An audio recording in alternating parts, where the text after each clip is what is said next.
gold-minded records, they're not your friends.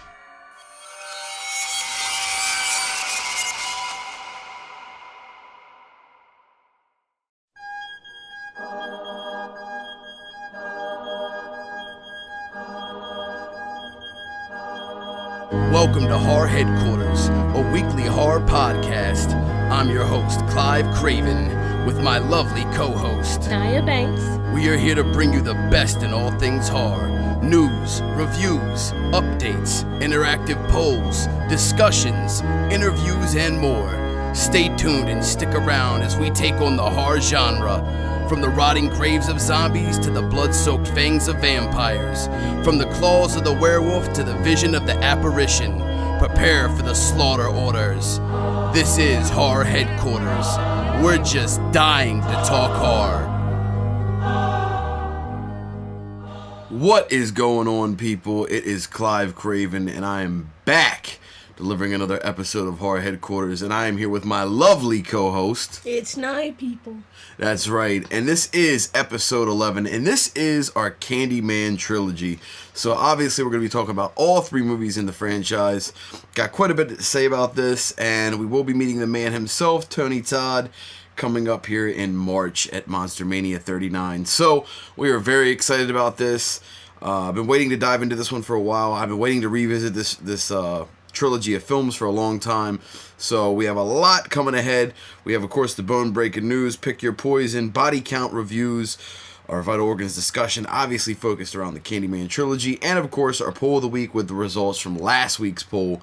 So, don't go nowhere. We have a lot headed your way. We'll be back in just a second. This is Klive Kraven and Naya Banks, reporting live from Horror Headquarters. Our news department is making a killing to bring you the latest Bone-breaking news. We are back, and this is, of course, your bone-breaking news. We have some interesting stories to share with you all this week, so we're going to go ahead and get right into it. Godzilla, Planet of the Monsters, hits Netflix next week. So this is the very first animated film in the franchise. Will be arriving on Netflix on January 17th. Now, I believe there's been cartoons, but I don't think there's been a feature-length animated movie. So this is going to be pretty interesting. I'm actually kind of keen to check this out. I think it is a Netflix original. I'm not 100% positive on that, but I do believe it is a Netflix original. This is one that does interest me. I am a fan of Godzilla, King Kong. I love the big monsters in the movies. That huge wave that came in the 50s and 60s. It was a lot of stuff that was 50s, 60s, 70s, really. I mean, really after the 50s, after Godzilla came into the picture, there just started being a ton of them between King Kong and Godzilla. But I am a fan of a lot of those movies, and I don't know. I know a lot of them are corny, but I do like them. So, very cool stuff. So, The Midnight Man will be bringing fear home this month. IFC Midnight will be releasing the film on video-on-demand platforms January 22nd. Okay, so now, The Midnight Man, I haven't heard a ton about. I don't really know a lot about the film. I have heard it mentioned a few times, so I don't believe this is part of any franchise. It's a standalone film. I'm not really sure who's involved with this one. This is actually a story that you covered. So I'm not really sure the details on this one, but nonetheless, it is something that is getting a lot of buzz from people that I know and in my circles, so I will be sure to be checking this one out, The Midnight Man. So that brings us to the next story, which is Black Christmas is finally arriving on Blu-ray in the UK. It is now available on region-free Blu-ray from 101 Films. Now, to my understanding, I guess that there hasn't been a region-specific release for the Blu-ray of Black Christmas. Now, I know Scream Factory had an edition of it, but I do not believe it was a US version. It wasn't a UK version, so I don't think that they had access to that Blu-ray. So for the UK heads out there, this is big news. Black Christmas is definitely a dope one, and we did recently cover that, and the remake as well, and like I mentioned, Black Christmas to me is one of the dopest. Really great 70s slasher flick that really pushed the bar with the gratuitous sexual innuendos in the film, and really just being grimy for its era and when it came out, which was the early mid 70s. So very dope flick. Black Christmas, finally getting that Blu-ray release in the UK, so make sure you cop that from 101 Films if you are a fan of slashers. Which brings us to our next and last story. A new Stephen King novel, The Outsider, is coming in May. May 22nd, Scriber will release The Outsider. Now, whoa, 2-for-1 deal. Well, what I was going to say was I'm kind of stoked because I am a Stephen King fan. I think I've read like half of Pet Sematary. Half? Because it was like a school project. You had to read it and do a book report on like your favorite book, and it was kind of hard for me to finish the book. And it was like... Oh, this is too much reading and my eyes are hurting. Yeah, they were like really small. What kind of fan are you, reading half a book? But I do plan to collect, once I get enough money and whatnot, I do want to collect all his books. Get it and read Well, I know them all. you have that copy of It that you haven't really dug into yet that you've been slacking on. You've been slacking on that, though. Yeah, we're going to talk about slacking. So. Talk about all kinds of slack gangs. Look at them gangs. Get out of here. All right. So, yeah, so for those that are fans of Stephen King, he is putting out a new novel, The Outsider, which hopefully, every time I hear about him penning anything, I automatically am like, I hope that gets turned into a film. Because pretty much anything I've seen turn into a Stephen King adaptation has been something I've enjoyed. I really can't think of any that I truly don't like or think are at least decent. So I am looking forward to that. Very interesting news. That about wraps up our bone-breaking news for this week. Hopefully you guys learned something new, and we can keep that knowledge flowing every week. We're going to go ahead and get into the next segment. Don't go nowhere. Go ahead and get yourself a snack, a drink, a smoke, all the above. You know what I'm saying? Do it. Hey. Do it. Whoa. Do it. Whoa. Hey, do it. Look at me. Do it. Do it. Do it. And now, our headquarters presents your feature presentation, Vital Organs Discussion.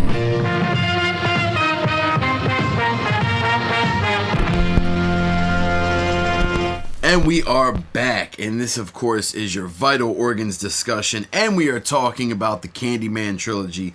So that is Candyman from 1992, directed by Bernard Rose, Candyman 2, Farewell to the Flesh from 1995, directed by Bill Condon, and Candyman 3, Day of the Dead from 1999, directed by Terry Meyer. So these three films are quite a bit different in... I would say storyline. Definitely, they all incorporate and encompass the Candyman, but ultimately the plots are a bit different, which I give credit to. They went a little bit out of the box and decided to hit the movies with a little bit of a different plot, which is a little bit better than I can say for other franchises that become a little bit redundant. But we're going to go ahead and get into a little bit of a discussion about the franchise itself before we get into the individual movies. There's not a ton of notes about the franchise, and there's not a ton of notes about the sequels, so the main part of the discussion is probably going to be around the first film, but we're going to go ahead and keep it rolling and get right into it. So, the film itself, which I don't think a lot of people realize, is kind of grounds in some type of reality. There was actually a Candyman killer in real life who is different to the fictional Candyman, but still has some similarities here. So Dean Carrill was a serial killer in the Houston, Texas area who raped and murdered numerous boys from 1970 to 1973. He would lure children into his home using candy from his family's factory. So the media dubbed him the Candyman. Dean Carrill had two teenage accomplices who actually helped lure the young boys, but when Dean plotted to rape and kill one of them, they shot and killed him instead. So that is a pretty graphic and brutal and fucking foul backstory that's kind of based off of, part of the Candyman lore that's, related to the film.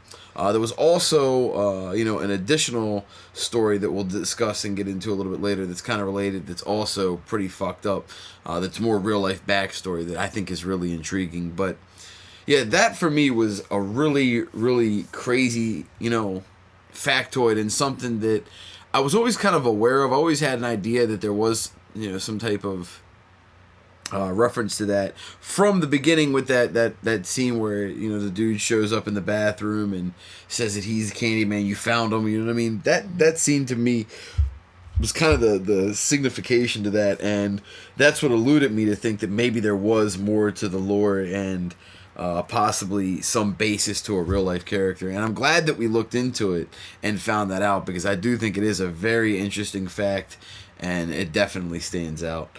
So that was all we really had for the franchise itself. We're going to go ahead and get into the actual individual films and talk about each one of those, starting with Candyman from 1992, directed by Bernard Rose. So the first thing about this film that I think is pretty interesting is the exterior hallway and staircase scenes were actually filmed for a few days in the infamous Cabrini Green housing projects, though the producers had to make a deal with the ruling gang members to put them in the movie as extras to ensure the cast and crew's safety during filming. Even with this arrangement, a sniper put a bullet through the production van on the last day of filming, though no one was injured.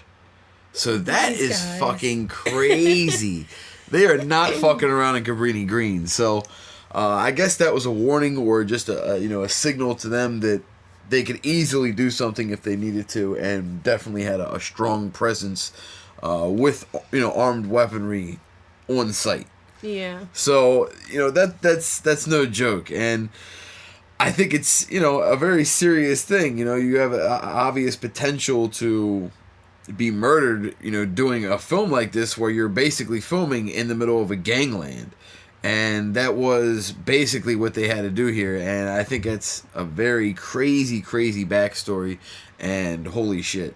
You know what I mean? Could you imagine being on the set or being in that van, the filming van, and a fucking bullet flies through? Mm-hmm. That's raw. You know what I mean? Like on like you're not expecting that on a filming set, on location. You know what I mean? So definitely wild indeed. So the bees were bred specifically for this movie. They needed to make sure that the bees were only 12 hours old, so they looked like mature bees, but their stinger wouldn't be powerful enough to do any real damage.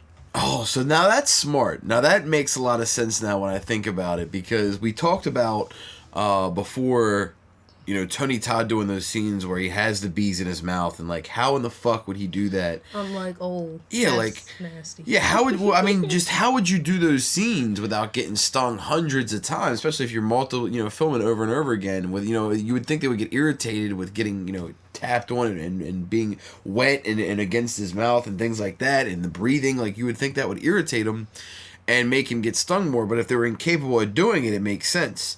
So that's something that I did not think about and did not realize, and wow, that does make a lot of sense that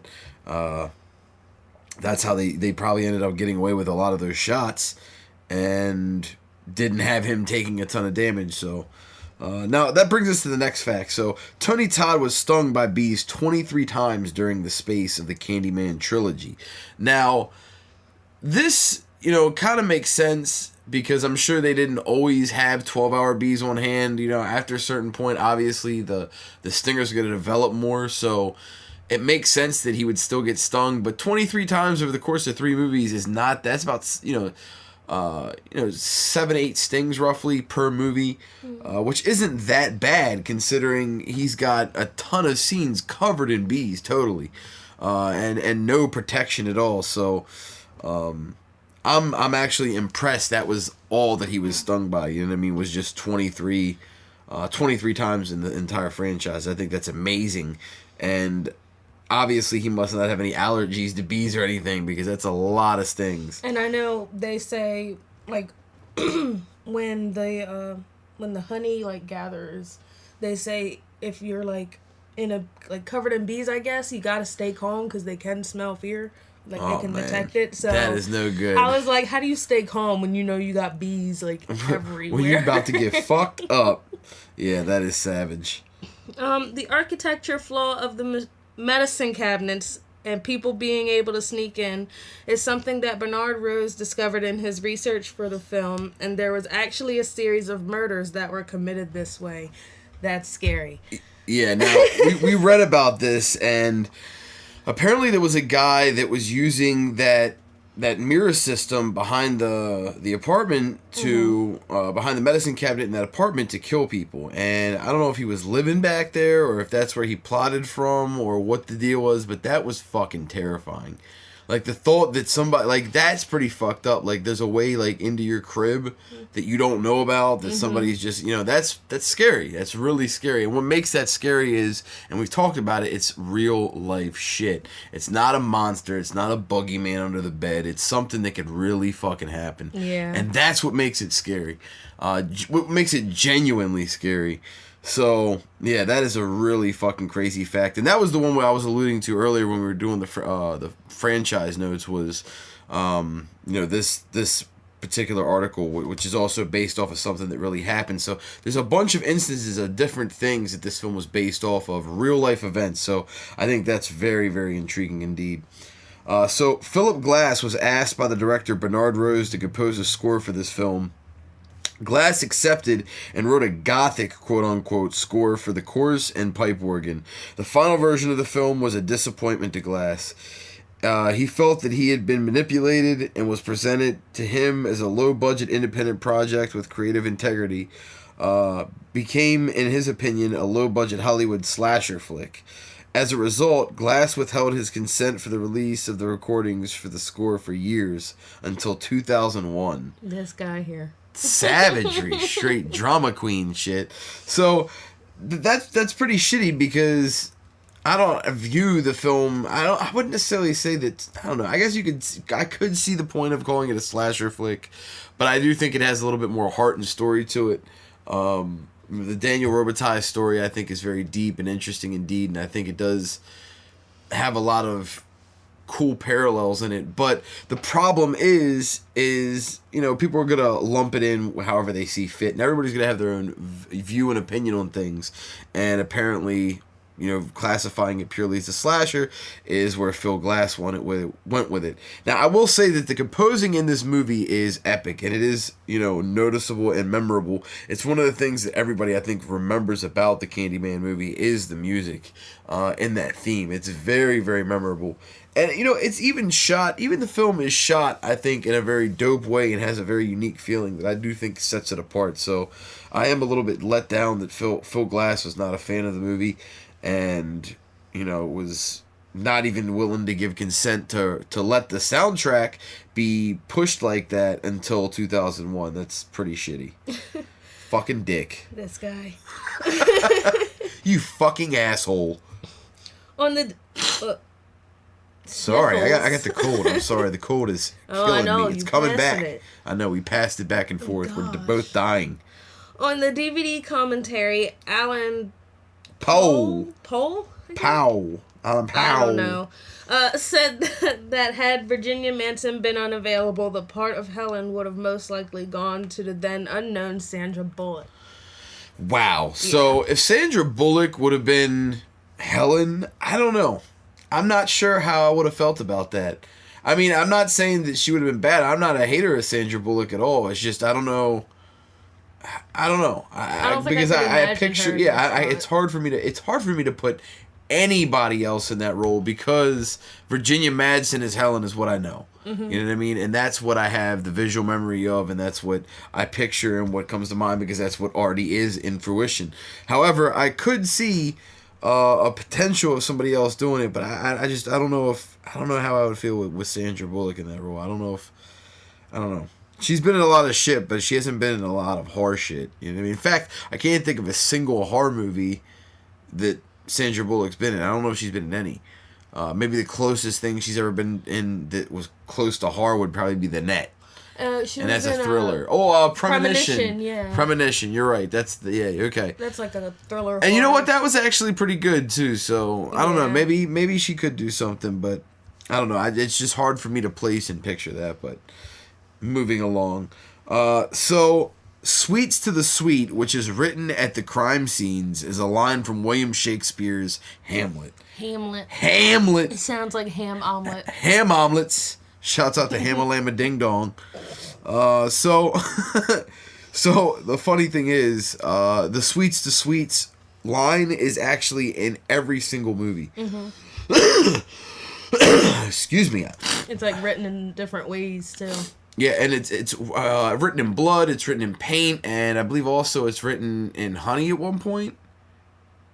No? Am I tripping? No, I think it was like...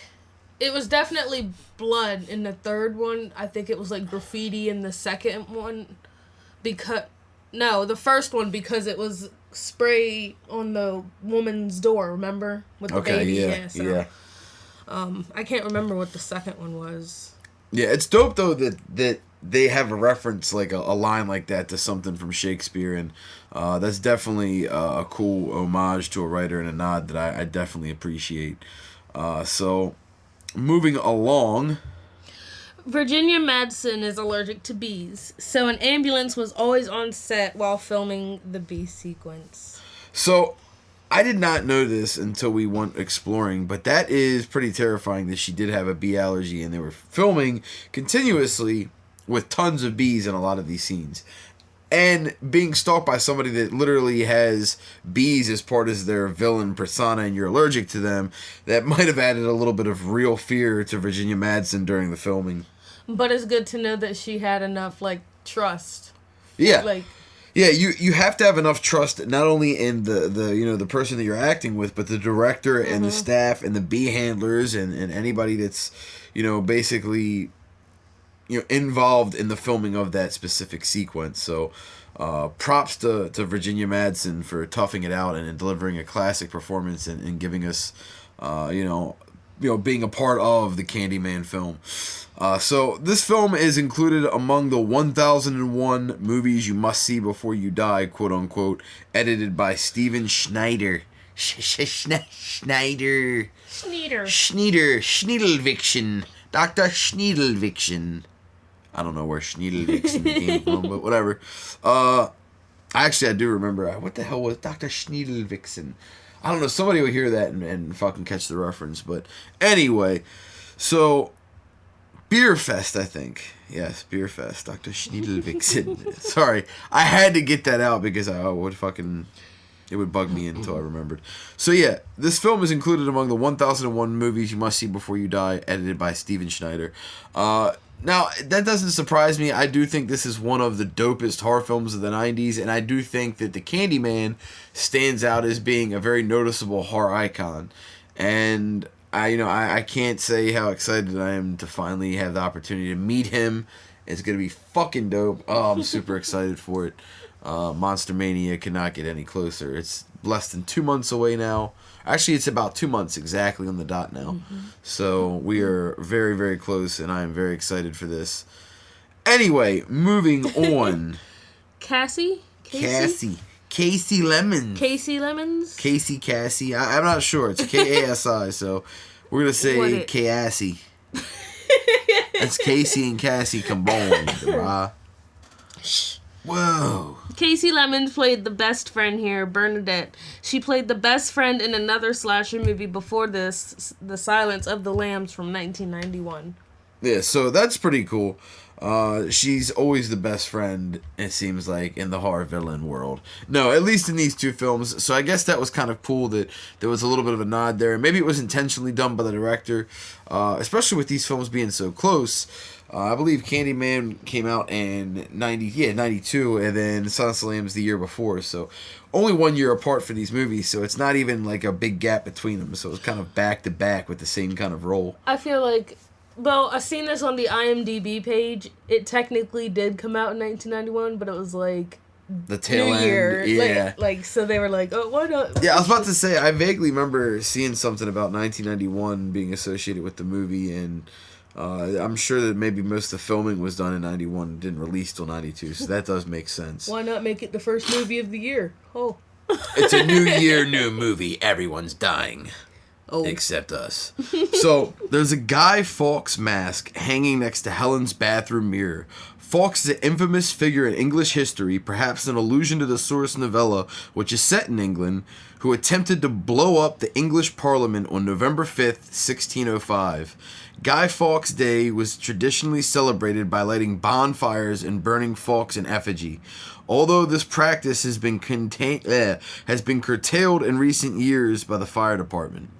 So, it's So it's like its own, like, let's celebrate and burn down this giant face, Fawkes this face, thing. and all of this bonfire. Then put down the mask with the man's face in it from Thomas's house. Then Teresa helps. Oh man, it's terrible. So yeah, it's just a cool little thing where they have a reference to a very horror culture related type item. You know, there was the V for Vendetta film, which was a very thrillerish type movie, and a very kind of interesting story with the Guy Fawkes character. So I thought that was pretty cool that they had that reference in there. Very, very cool indeed. Interestingly, no, I'm kidding. Interestingly. Shut up. Okay. Okay. Interestingly, Groin to Gullet is another Shakespeare reference, but from Macbeth, where it is rendered from knave to the chaps. Oh. Yeah, so from knave to the chaps, I guess is from the navel. Well, maybe, I don't know. From knave might be some other shit. Maybe that's from fucking... I don't know. I don't know. Yeah, gut to gullet. You know what I mean? It's Groin. Groin to gullet. It's like maybe groin. Knave is your balls. Your balls from your navy balls. Or your belly ball. It could be the other way. See, that's what I was around. thinking. Navel. You know what I mean? Like your navel, but Because I know your chaps can be your buttocks. your chaps, chapped ass cheeks. Your chapped ass cheeks where they shot you with the man. Oh no. So, the character Candyman came in at number 8 on Bloody Disgusting's top 13 slashers in horror movie history, and ranked the same as Hugo's top 11 slashers. Tony Todd made number 53 on Retro Crush's The 100 Greatest Horror Movie Performances for his role of the Candyman. Duh.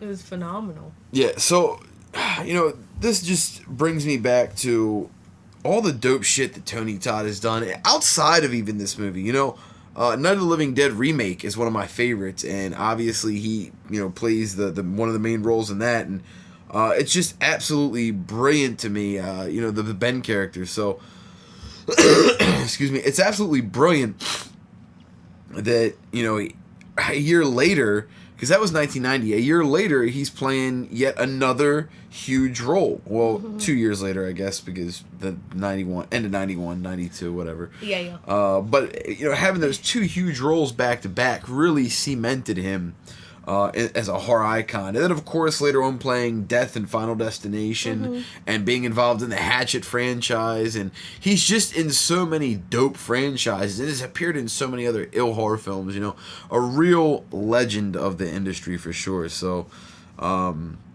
it's just, it's sick to me to look at all the things that he's been in and see even the succession of those films themselves. Very, very recognizable character and very well-deserved placement and ranking indeed. During the course of the movie, we hear bells, release classes, and we hear lockers. Candyman is set at a university, so there wouldn't be bells or lockers. And I was reading this, and I realized it was just me because I'm slow, and it took me 1,000, I read it 1,000 times, and I was like, what does this even mean? And then he was like, babe, it's college. They don't have bells. And I'm like, oh! There's okay. no bell at the school where the man teaches you because he's a professor. Oh. Prophetessa. Okay. Yeah, so, it makes sense. Obviously, you're not going to have the lockers and the bells and things like that because it's a university. So, it's a little bit different than the way it's portrayed in the film. Now, that's almost a continuity thing, more or less a fuck-up, or some lack of research, really, is what that kind of boils down to. But definitely a fact that we wanted to point out. So after Bernadette is killed and Helen is in the hospital seeing Candyman, the nurse says, "Get me 1,000 milliliters." 1,000 milliliters is a liter. That volume is way too large for an IV injection on a human for any sedation drug. They tried to kill her. They said, "You're going to sleep forever." Sorry. Oh no. Yeah, basically they're just saying that we shoved a unceremonious amount of drugs into your IV and you're probably not going to survive. You just took a bucket of sedation. But she did survive. Yeah, but she wouldn't have survived in reality taking 1,000 milliliters of a sedation drug. Yeah. As specified by the factoid previously given beforehand. And even before, I think I even heard them say something about 300 milliliters, but that might have been just me. 300 milliliters would still probably be a lot if 1,000 is a liter. That would still be like a third of a fucking liter. Like 10 milliliters, because I don't know what a cc is, because typically they use cc's when I ever hear them, say what they're going to give. Milliliters sounds like it's going to be a larger increment, perhaps, than a cc. But I could be wrong on that. Maybe I'm fucking the one that sounds like an idiot on that, so who knows. But that about wraps up the facts that we have for the first and original Candyman. So let's go ahead and get into our thoughts and break down what we thought of this movie before we get into the sequels. So for me, I love this movie, okay? Straight off the break, I'm going 2 big thumbs up. This is my favorite of the 3 without a doubt. And I think it has the most dark storyline. I think it has the most solid acting. I think that it is probably the best performance from Candyman himself, Tony Todd, in the film as well. And I think everything about it is right. I think the angling is good for the cinematography. I think the scoring is amazing. The performances are solid. Obviously, the storyline is great. I love the setting of being in Cabrini Green more so than I do the sequels, which take place in Louisiana. Where's the third one take place at? Mexico, correct? Yes. Yeah. So those settings are okay, but I much do prefer the Cabrini Green setting. It just fits more. It seems more of the origin tale. Although we find out later that he was born in Louisiana, so that throws a wrench in things. A little bit later, but whatever. But yeah, for me, this one was really dope. I really, really did enjoy it. I think that it really has everything there, and it delivers. It is terrifying. I think when you see that hook, everyone knows that fucking hook. You know what I mean? That's the thing that stands out that makes him terrifying is that bloody fucking hook coming out of his hand and the chest full of bees, and he's just this tall, slender character that doesn't have to use muscle at all. That's not what makes him scary. He's not like Jason or any of the brute villains, Leatherface, that use their size to advantage and their strength. He just uses his fucking hook. That is his go-to. That is his weapon, and that's what makes him terrifying. And I think that stands out to every kid. Is that hook hand, and that's what really makes Candyman scary for any child growing up, I think. And that's what always stood out to me as being the most scary thing about him was that fucking hook hand. Absolutely terrifying. And I hope when we do the photo opportunity, I really do hope that obviously he should have the hook, but I hope it looks legit. Like, I hope it's done right, you know what I mean, for the opportunity, because I just want it to be accurate to the film and not to look so much like a photo op, so it's going to be interesting. I'm very excited for it, but I am nervous that, I don't know, I want it to be good, because I know they're going to be charging heavy for it, and if I'm paying, I don't want it, I just want it to be good. Damn it, I just want it to be good. So, very cool stuff. But yeah, overall the movie is fucking very well done, and I do think it is one of the dopest horror films of the 90s. I think it stands the test of time. It's still, a scary, terrifying, well shot movie with great angles and awesome storytelling, and one of the most scary, the birth of one of the scariest horror icons of the 90s for sure. So that is my thoughts on Candyman. What did you think about this one? What was your thoughts on the first one in the trilogy? Oh, it was terrifying. It gave me chills. The way the stub looked with the hook in it, they made it look really realistic. Yeah, it was definitely meaty. And bloody. His stump was bloody and meaty. Bees. I am terrified of bees. So that would be like my thing right there. So Not a fan of the bees. I got bit by a bumbler, remember? The bumbler! He was chasing me around the yard, and then he finally landed on me, and he either bit me or he stung me. I believe they bite. I think bumblebees bite. That thing swelled up so fast, man. It hurt. I was like, man, I'm gonna bop you. Pop you in the nose, you fucking bee. Which would probably kill the bee in turn because they're so small. If you bopped them, it would just fucking rip their head off. Good. Oh.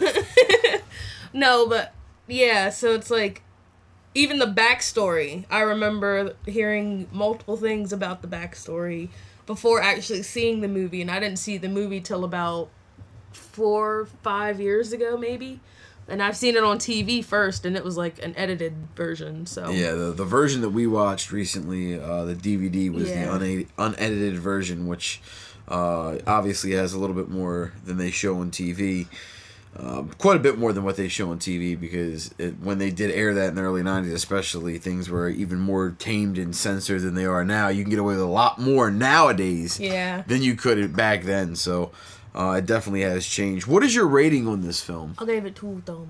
2 thumbs up. Okay, so overall, that's 4 thumbs up total. We both enjoyed this one. Highly recommend it. So make sure you check out Candyman from 1992, directed by Bernard Rose, starring Tony Todd. This one is, an absolute classic. Virginia Madsen does a phenomenal job in this as playing the lead horror scream queen, so to speak, in this, and just does an absolutely stunning job. Very, very dope film. Highly recommended. That brings us to the second one in the franchise, which is Candyman 2, Farewell to the Flesh from 1995, which was a phenomenal year for horror, actually. Directed by Bill Condon. And I believe we only have a single fact about this one, but we are going to talk about this one because this one has some really cool things involved in it. So, the factoid that we have here is Bernard Rose, who wrote and directed the original Candyman, was asked to pen a script for the sequel, and that script was rejected. Wah, wah. Wow. So, unfortunately, and I'm curious what the storyline and the idea would have been behind it. I am a little bit sad that it didn't get a chance to come to fruition, and we don't even know what the backstory is. And you know what? Maybe that's something I'll ask Tony when we get a chance to meet him, is what was that script story? Mm-hmm. You know what I mean? What was the plot? What was the main storyline for that script? And he may not even know, because just because he acted in it and it was, Candyman himself, doesn't mean that Bernard Rose gave out publicly the idea behind the script. He might have wanted to keep it under wraps in case he might do it later. So, who knows? Maybe nobody knows the backstory to that. But a very cool fact, and definitely something that got me interested in wanting to dig up a little bit more on this, but it was hard to find stuff on this film. Yeah. We were only able to get that single fact about it. So we're going to go ahead and get right into our thoughts about this one and what we felt about Candyman 2, Farewell to the Flesh. So, this one is a little bit different. This one takes place down in Louisiana during the Mardi Gras, and this one kind of is interesting because you have that Purcell character from the first one, the guy who studies the legend and folklore, reappearing in the beginning and kind of having this seminar where locals are there, and there's a descendant of Candyman in attendance, and basically from there the story starts to spiral out of control. Now, the thing that stood out to me about this film, and the thing that I really, really liked, was you got the backstory, and you got to see Candyman's origins and how he came to be, and you actually saw that in detail. It was spoke about in the first one and hinted at, and I believe there was some flash cut scenes, but there wasn't the extended back scene cut that you get in the second one where they show the whole event happen and unfold and all of it in graphic detail and his entire torture. I think it was dope to have that, and I love when they have origin scenes like that and you get to go back and see the backstory and the basis for a character and what birthed them and brought them to life and made them the monster that they are. I am a fan of that, and I do love origin tales, so this one definitely was very dope with that and brought that to the forefront. So I actually really like that about this film, and I will say it is well done. I don't think it's as good as the original. I will still give this one a strong thumb. I almost want to say like a thumb and a half.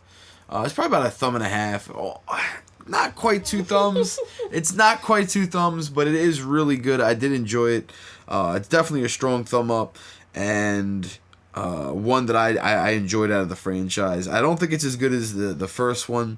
I do think it's better than the third one, but for me, it fell short in a few aspects. But I did enjoy this one, and I do think it was a dope entry into the franchise, and highly enjoyable indeed. What were your thoughts on this one?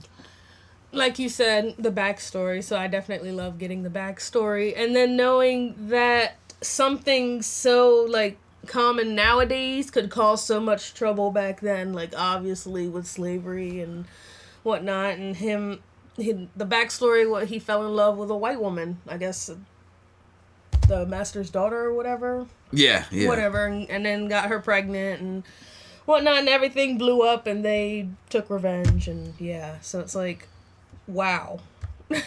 Yeah, and, basically, the story just really spirals out of control because I don't think they anticipated the bees to come out like they did. As you mentioned, they look kind of shocked when they come out and they show that scene. And it's very brutal seeing what happens to him. And he's all fucked up. And then they have him looking in the mirror. Mm-hmm. And I like they say that he dies on the 5th chant when they say his name, Candyman.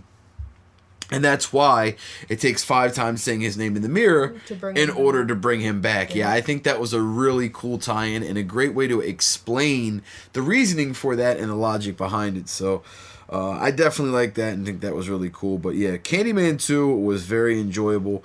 It's a very brutal origins tale. With a lot of blood in it. They definitely amped the gore up a little bit more in this one, and it seems like it tried to be a little bit more shocking with things, just because times were changing for the horror genre at that point, and they'd already established a dope story, so they could get a little bit more brutal, and they did that. So we're gonna go ahead and give this one. What's your rating on this? Thumbs up? Thumbs down? 1 thumb. One thumb. So we both give this one 1 thumbs up. We both liked this one. Didn't love it. Thought it was good. Not great, but definitely worth checking. If you're a huge horror fan, you're definitely going to want to get this one. If you're a Candyman fan, you're definitely going to want to get this one. It's definitely got a lot of gore in it and delivers with the brutality. So if you like that kind of stuff, check this one out. So that goes ahead and brings us to the last one, the third one of the trilogy, which we do have a few facts about. So before we go ahead and get into our thoughts on this one, we're going to talk about it. And that is Candyman 3, Day of the Dead from 1999, directed by Turi Meyer. So, the first fact that we have about this one is that Tony Todd revealed on February 23rd, 2008, at Fangoria's Weekend of Horrors convention in Chicago, that he did not care for this movie. Wow. So that is not something that you once said about your movie, with your leading man saying he's not a fan of it. Now, I can see why he's not a fan of this movie. It does stray away from the first two, especially the first one. More so than even the second one. It's a far cry from the other two, and the fact that the score is different, the vibe is different, the feeling is different. The story. I don't think they necessarily... See, now we have a little dispute here because she thinks they changed the story. I think they just depicted it a little different, or depicted different parts, perhaps. I don't think that necessarily they changed it. Yeah, but I like the second story. Them hanging him from a tree and no, that's not what it was. Stop it. You changed it. Turn it back. Yeah, but they had him. Well, they had him tied to a tree. I don't think he was hung. They were tied. They tied him to a tree and then put honey on him. And then in the other one, he was on the ground, right? Yeah. They had him tied to something on the ground, I think. No, they just pinned him down. Or they just pinned him, they just pinned him down. Yeah, pinned him down and cut his hand off.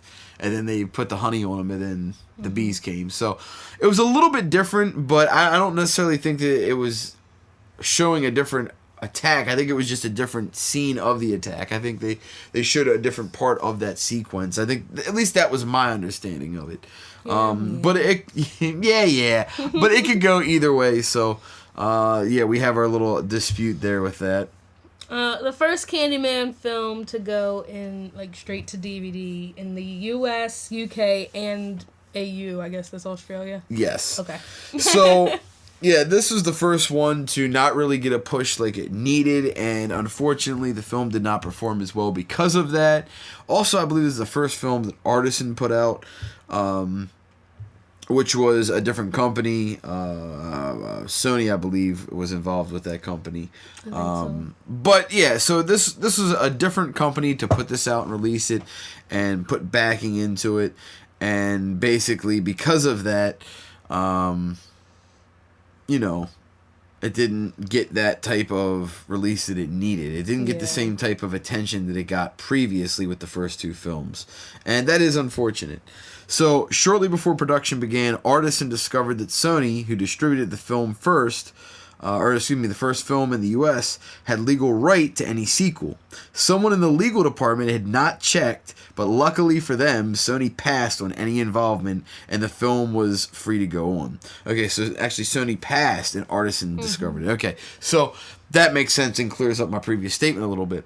So essentially what happened here is Sony just said, y'all do what you want with the movie, we're going to pass on involvement with it, and Artisan ended up taking the rights to it. And they are very lucky because the company could have been an asshole. Sony could have been dicks and said, fuck that, we want the rights to it. Anything could have happened to stop it, and somebody could have intervened. So thankfully that didn't happen, and we did end up getting a third Candyman. I would love to see a fourth Candyman pop off. I think Tony Todd is still capable to do it. There's been talks of it over the years, but I don't know if we'll ever see a fourth one, but it would be dope to see. This is the first film in the Candyman series to not have any involvement with polygram. Yeah, so this goes, once again, as we talked about with kind of the releasing of the film and the distribution. This one is a little bit different in a lot of instances with what they did with this film, and it's obvious and apparent with the marketing and the distribution of it and the release of it, with it going straight to DVD. It's a much different format than the previous two films, and it does stand out in those aspects. So it's against police procedure for detectives with no security barricade to transport prisoners. They would radio for standard squad car to transport her instead. So basically, this is not something that was an issue with the filming. This is just something that they didn't do the research on. They should have, but they didn't. And it's just a small thing, not a continuity issue, not something that was from scene to scene, but something that was just incorrectly done and would have been pointed out by anybody that would have been in law enforcement. Somebody would have noticed that. I would notice because I ain't no fucking cocksucking thing. I'm sorry. Oh my God, fuck it. The right side straps on Caroline's gags are unbuckled. Yeah, so this one is a continuity issue. This is basically, previously you see her with the buckle on and the gag on, and then bam, it cuts to her and it's automatically off and she just rips it off. So maybe they did that so that she could get it off easier. Well, they might have done that, but if you're watching the film and see that it's not there, it's going to stand out to you, so it's going to be noticed. So that about wraps up all the facts that we had for this film. There wasn't a ton that we could dig up. We really searched hard, but there wasn't a ton that we could find. So we're going to go ahead and get on our thoughts on this one and wrap this one up. So overall, this film was alright, I think. I'm going to go ahead and give it 1 thumbs up, but barely. It's almost neutral for me, and for a couple reasons. Like I said, they abandoned the original score and didn't have much of that in there. They have these new actresses in there and actors that didn't really give the greatest performances. Tony Todd still delivers a solid performance, but a little bit lackluster from the others involved. I do think it's an okay film. It's worth checking out, but I don't think it's great. Unfortunately, it is the last one that we get out of the franchise, and there is not a fourth, so until that day comes, this is the lasting impression and the final one, which is sad because it's to me, it's the worst one out of the trilogy, unfortunately. But that's so common to happen, and Tony himself is not a huge fan of this one, so it makes sense, but that's my thoughts on the third one. What was your thoughts on this one? Well, first off, I'm going to start off with my rating. Did you give yours? Yes, Okay. I gave this one thumbs up. I'm going to give it a thumbs up as well. But to me, it was good. I like how they go deeper into the backstory. And now we know that the mother was keeping, or grandmother, who... It was her mom, right? Yeah. Okay, well, she was keeping even bigger secrets than what they've even mentioned during the previous one, so... Yeah, there was a lot of mystery and withholding going on there, and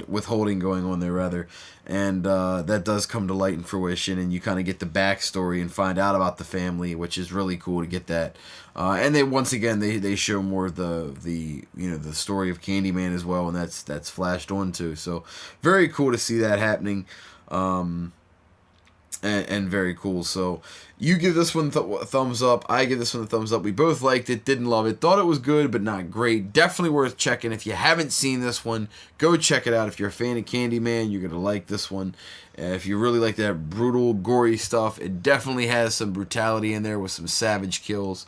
So check that one out. That is Candyman 3, Day of the Dead from 1999, directed by Terry Meyer. And that is our final one. We're going to go ahead and get into our thoughts on the franchise as a whole now, though.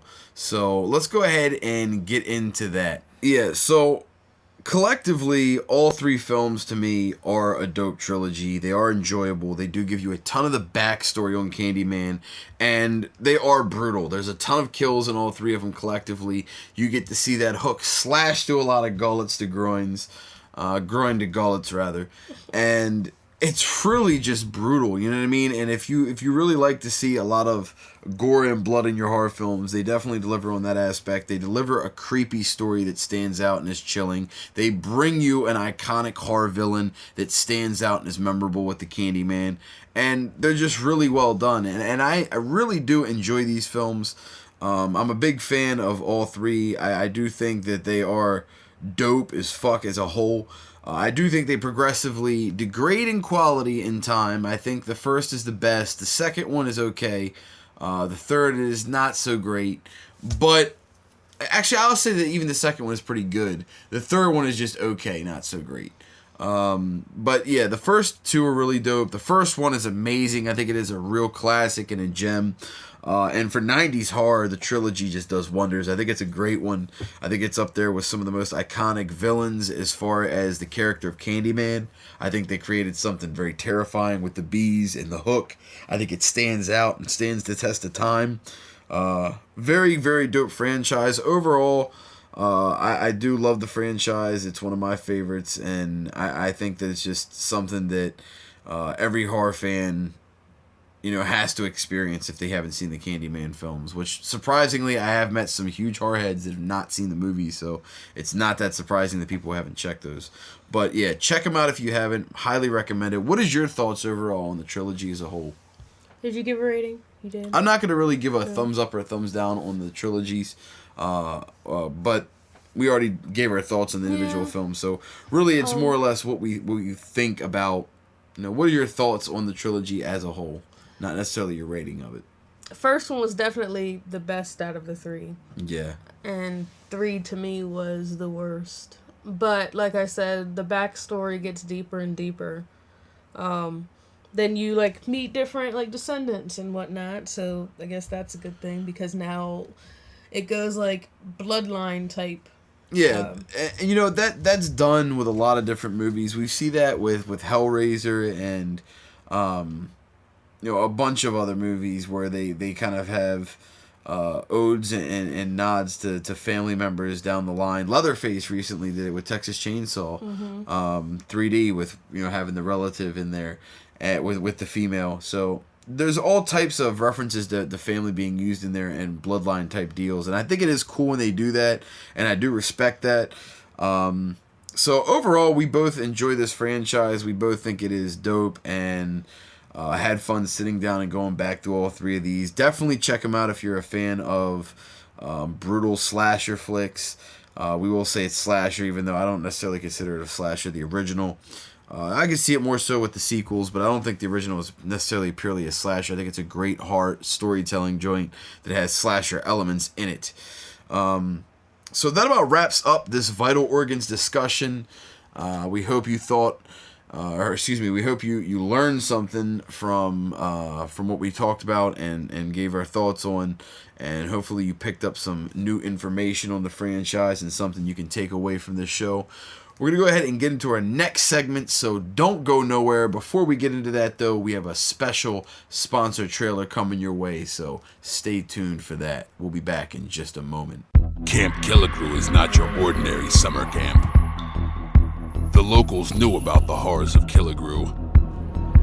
The counselors kept it under wraps, and the police were silent. But the victims are screaming bloody murder. A tantalizing tale of betrayal and brutality. Who is that? This camp out is full of thrills, chills, and blood spills. Coming this fall, Cadaver Camp Out. I'm coming home now. Don't leave the house. Lock the doors. Why? What's going on? Just do it. Campers, campers, campers. Time for rise and shine. It's 5 a.m. and you're about to be murdered.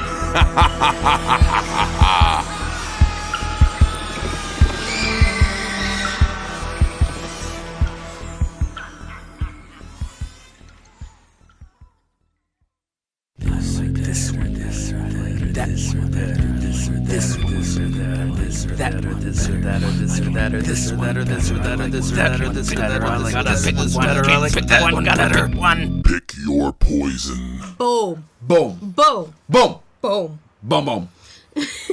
Boom, boom. Boom, boom. Boom, boom, room.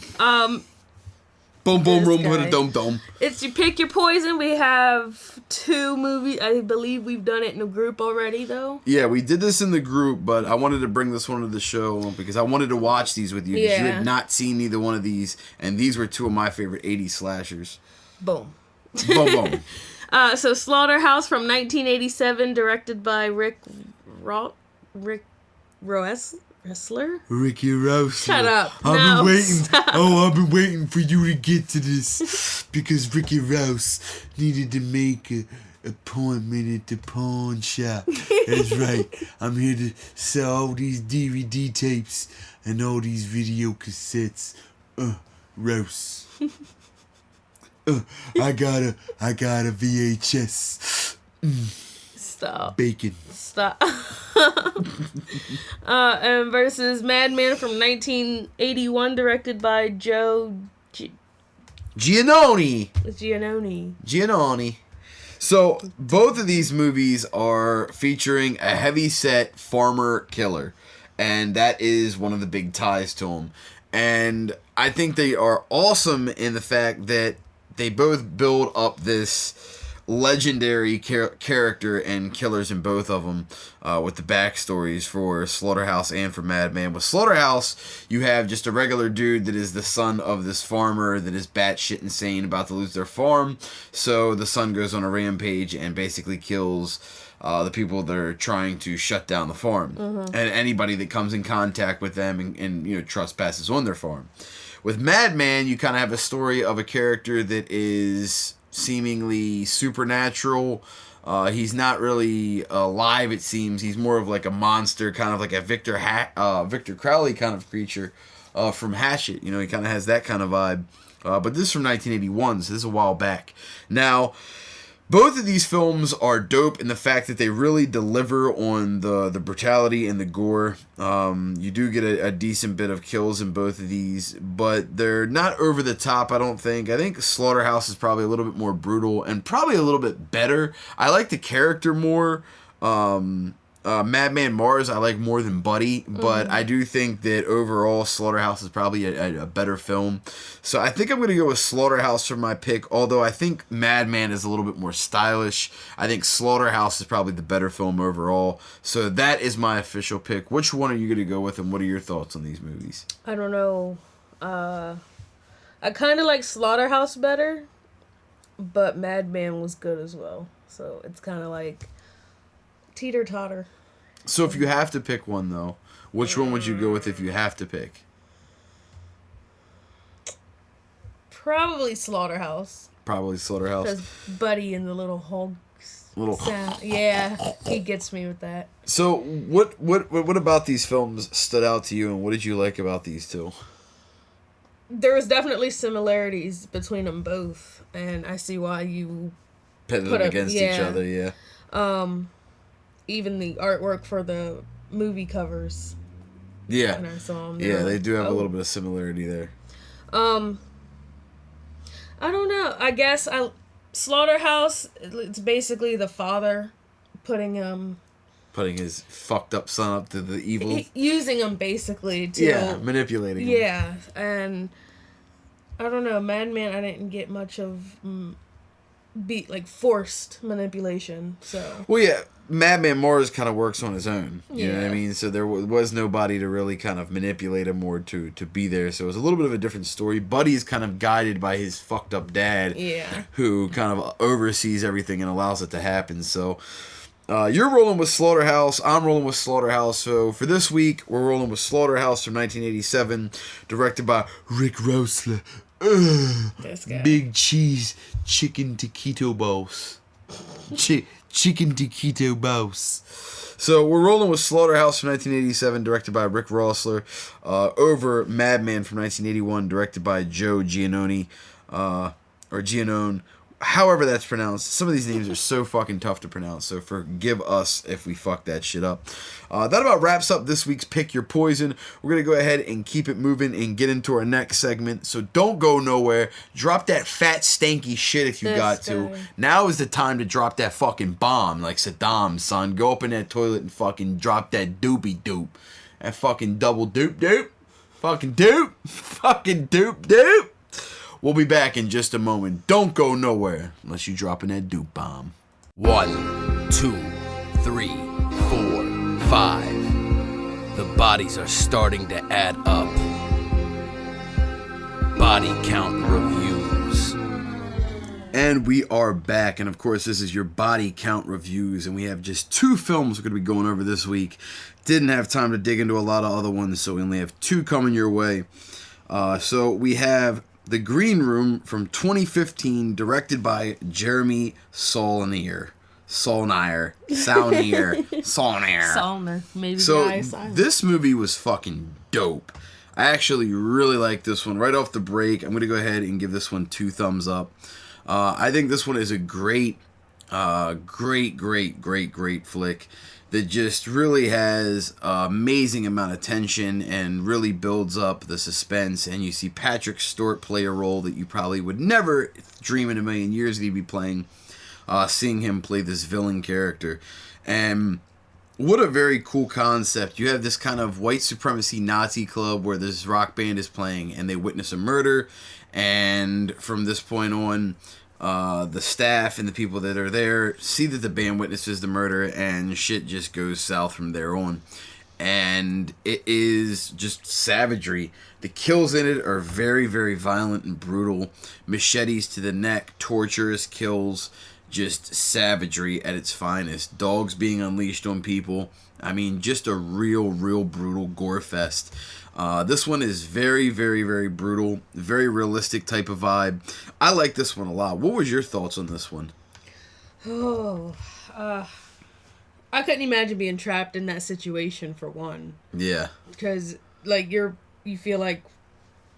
First thing going through my mind is, one of us is going to get pinned for something we didn't do because we just walked in here and it was like that. But no, we're here and our fingerprints are everywhere. Yeah. So, there's that. And then, 2, the security guard or the bouncer. I remember seeing him in something else, and I can't remember. The Hills Have Eyes Too. He was Spitzer in The Hills Have Eyes Too. Yeah, there was that, but there was something else. Another horror movie I've seen him in, and he was...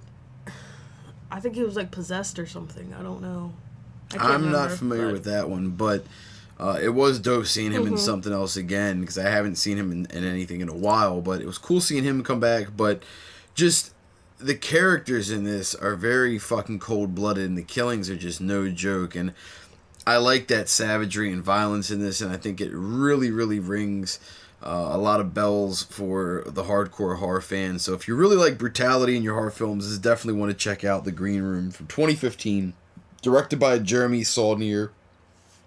This one we caught on Prime, correct? Mm-hmm. Yeah, this one is on Amazon Prime, so if you got a Prime account, go ahead and stream this one, check it out. Definitely a dope flick. This is one I'd love to add to the collection. Like I said, 2 thumbs up for me for this one. What's your rating on this one?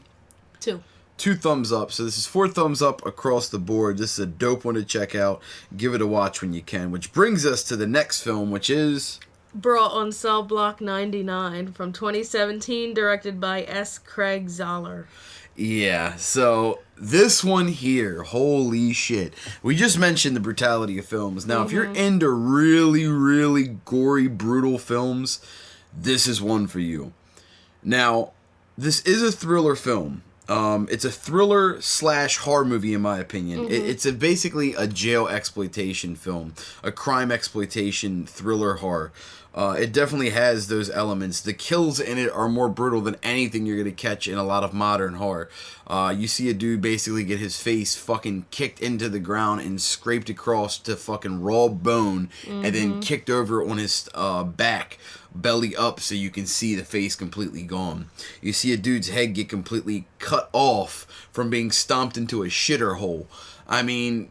The fight scenes in it are graphic as fuck, breaking arms and snapping limbs and just super duper fucking savagery. And Vince Vaughn being the one helming all the violence just sets it off to me and really makes it stand out. This is Vince Vaughn like you've never seen him before.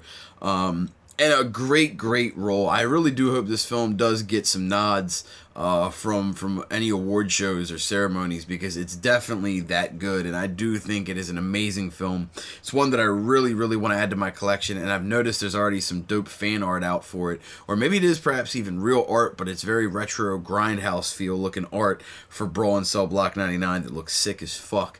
Really want to get my hands on a copy of that movie though. So I highly recommend this one. My rating is 2 massive thumbs up. This is a fucking white knuckle thriller with horror elements. Definitely got to check this one out. It's more of a thriller than anything, but the kills definitely have a horrific element to it, and the gore and brutality is 100% there. So what were your thoughts on this one? Whoa. For one, I was like, ever since the beginning, I was like, oh, he's gonna snap. And when he does, it's not going to be pretty. Because everybody was pushing his buttons from the beginning. So yeah, you slowly see him losing it with his girl, doing what she does, his job going, everything hitting at once. And I thought that was really fucking dope. And it shows the human, it shows the emotions of the human pushed to its limits. And that's exactly what happens in this movie. And like I said, this is Vince Vaughn like you've never seen him before. And in a situation that anyone could end up being in, you know what I mean? It's not that hard to end up in jail. There's a multitude of things you can do to put yourself behind bars for years, and it's pretty scary when you realize that you might be behind bars for your whole life, doing a life sentence. And that's essentially what he was, putting himself in that predicament. I think he knew once he was in, that was it, but he could save his family, and, that was the premise behind it and the goal behind it. And ultimately he achieved that. But very fucking dope flick. Highly recommended. I really enjoyed this one. Like I said, 2 thumbs up. What was your thoughts on this one? My rating is definitely 2 thumbs up. I thought the kills and the fights were grimy AF. Like the one where he stomps his head into the poop hole. Into the poop hole. Your head's been kicked into a shitter box. Oh. So there was that, and it's like, oh, there's so much anger. And you can tell that he was angry. Like, he let it build up so much, and it's just like, well, I'm in jail. I'm here. I'm never leaving, so why not take advantage of it? Yeah, he definitely snaps the fuck out. Yeah. And, I think the brutality in this and the storyline to it and just the realness to it is just really effective. So yeah, 2 thumbs up from me. You're giving this one 2 thumbs up? Mm-hmm. This is a double thumbs up across the board. We both like this one. Highly recommended. I think we checked this one out on Prime as well. This one was new to Prime, so make sure you check that out. This one is definitely a Prime cut. Wink, wink. Y'all gonna understand that in time. So that about wraps up our thoughts and views on the two films that we watched for this week for Body Count Reviews. That wraps up this segment. We're going to go ahead and keep it rolling. We'll be right back in just a second. Don't go nowhere. Drop another big fat dose. Wake up, kiddies. There's no time to sleep. It's time for the poll of the week. So, we're going to start with last week's poll, which was episode 10, the Yes. New Year's special. Yes. Yeah. What was your most anticipated 2018 release? Dun dun dun. For our top votes, we had The Predator and The Strangers 2 with 6 votes Each. That's Yeah. right. Next is Halloween Returns for 4, which surprises me because you talk about it all the time. Like, everybody's talking about it. I thought that it was going to actually be the number one, to be Yeah. honest with you, and that is actually the one that I voted for. So Halloween Returns is where my vote laid with last week's vote. Yeah. With three votes each, Insidious, The Last Key, and A Quiet Place, and I voted for A Quiet Place because I'm really, like, anxious to see that. Like, I hate silence, but it's like... What if you were deaf? Yeah, like... Then okay. you lived in that. Oh my no. gosh. And then with 1 vote, we had The Purged, The Island, and The Return of Killer Clowns from Outer Space. And The Nun. And The Nun. That's right. That Nun. The Nun looks like... The Nun looks dope. It's part of the Conjuring Yeah. and Annabelle universe, that franchise. Yeah, her face is really disturbing. It is. She's fucking terrifying looking. Did you see all the videos they did after The Conjuring came out? And it was like they had somebody dress as the nun and like pop out on people in like this random room in front of a mirror and like I don't think frames. I've seen that, but that's fucking terrifying. Yeah. Yeah, so that's fucking dope. So, yeah, out of all these, it sounds like Predator kicked ass, and so did The Strangers too. I am a fan of the Predator film, so I'm looking forward to that. The Strangers I thought was okay. I don't know. I don't think it was amazing. I'll have to go back and revisit that one again. But there is a lot of hype for the second one, so we'll have to see. There's a lot of dope films looking like they're coming this way in 2018, but Halloween Returns is where my vote lied, and that is the one that I'm looking forward to the most. Winchester didn't get any votes, which also kind of surprised me. A little bit, yeah. I don't think it's gotten the type of publicity that some of the other films have, so I don't think it's as popular or as known, and I think that just it hasn't been able to pull that type of notoriety because of that. So unfortunately, don't care. It looks amazing. It does look very dope, and I love the fact that it is based on a real film or a real place. Mm-hmm. And we talked about Winchester. We've actually done stories on that, so very, very much so looking forward to the Winchester film. So let's hit them with this week's poll. Yeah. If you had to be stalked and killed by a famous horror villain, who would it be? You have Candyman, Leatherface, Jason Voorhees, Freddy Krueger, The Tall Man, Michael Myers, Pinhead, Victor Crowley, Chucky, and Predator. Yeah, so a lot of variety, 10 different killers, 10 different psychopaths coming to end your life. Which one would you choose if you had to in that situation? Now, by the time you hear this poll will already be public into the Facebook group, so make sure you vote in that. Be active, be part of our show, get involved. We appreciate that shit. Yeah. This guy. Gainesville slowed. My whole body is aching right now, I'm not gonna lie. We've been smashing in the gym. I was doing fucking squats today, and my legs are about to fall off of my boa day. My bow day. Both me and her are just crushed right now, so we apologize if we sound like exhaustamundo. But we've been kicking ass, and it's been kicking our ass, so it's a give-take relationship. It's been giving all the shit, and we've been taking it. So that's basically where it's at right now. So like I said, get involved in this poll of the week. Go into our Facebook group. Make sure you add us. Join the group. Check us out on Instagram. You can find us at Horror Headquarters on IG. And also, make sure you check out the website, which is just horrorheadquarters.com. We have revamped it. It's looking clean as fuck. This new episode will be on there, as well as more content. We have some writers coming on board to assist us. Shout outs to Tara and Matt. Y'all know who you are. The team is assembling on some Voltron shit behind the scenes. So we appreciate all the people out there that tune in and listen to our show. Y'all are what makes this shit fun. So that is the polls. Y'all got the results and all that good jazzercise. So we're going to go ahead and wrap this one up, and we're going to take it to the end, and that is the final chapter. Dun, dun, dun. Done. Okay, so this is the end of the show. This is the wrap-up. We've given you everything. We've gone over the bone-breaking news and talked about Godzilla Planet of the Monsters hitting Netflix next week, The Midnight Man bringing home Fear in January, Black Christmas finally arriving on Blu-ray in the UK, the new Stephen King novel The Outsider coming in May. We went through the Vital Organs discussion encompassing all 3 Candyman films. We did the Pick Your Poison with Slaughterhouse versus Madman. We did the body count reviews featuring The Green Room and Brawl in Cell Block 99. And of course went over the poll from last week and gave out this week's poll, which brings us to this end, wrap up the final chapter. And we have to say thank you once again for spending this time and tuning into our show and listening to us ramble on for over 75 minutes of just yabba yabba yabba do. You know what I'm saying? Shouts out to my dude Freddie McFlintstones. Freddie McFlintstones, that's right. So, shouts out to Freddie McFlintstones. Shout out to my dude Jay Dark Arts Muncie, you know what I'm saying? That's that Facebook name status. Hit you with that full one. My dude Jay Muncie, though, killing shit on the boards. Major respect. You know what I mean? All the way to the UK. That's right. That's right. Yo, send me over that box of chocolates, son.